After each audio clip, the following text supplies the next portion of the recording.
So a couple days ago, I got the opportunity to test out the brand new Sony A1 with my buddy Max, and we put it to the test against my new A7S III. I wanted to see if the A1 was worth the upgrade from a filmmaker's perspective.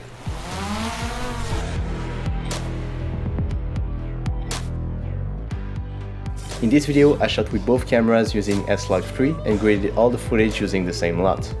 The 8K from the A1 was downscaled to a 4K timeline to match the A7S III.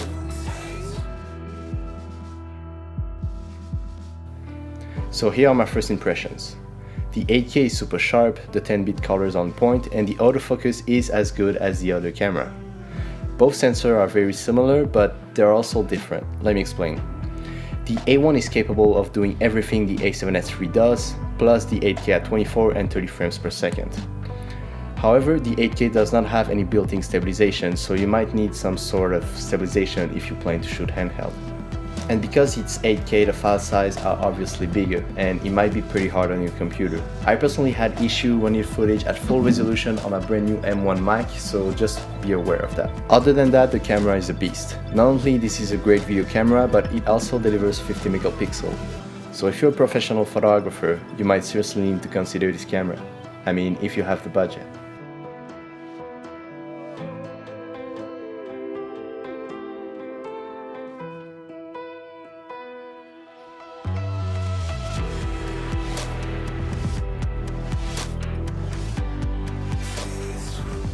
During the daylight, both cameras perform as strong as they can do.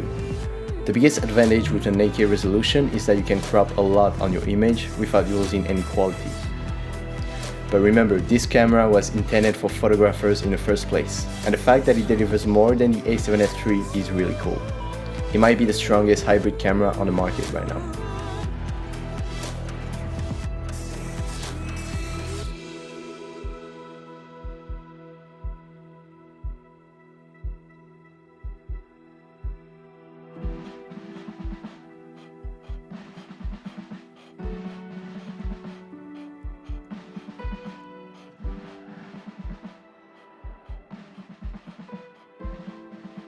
I've been using the A7S III for just a couple of weeks, testing and playing around with everything, and this camera really delivers.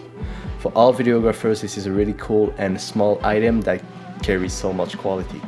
It's also one of the first mirrorless camera offering 120 images per second in 4K 422.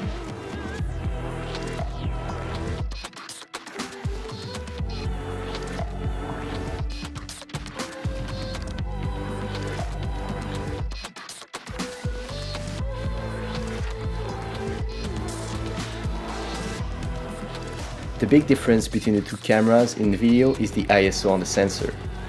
Since the A1 got a 50 megapixel sensor against 12 on the A7S III, there is a difference in low light performance. Both cameras have a dual gain ISO, but at a completely different range. Let me show you. This is the noise the A1 captured right before the dual gain ISO hit at ISO 4000. And here's the same dual gain ISO on the A7S III coming up at 12,800 ISO.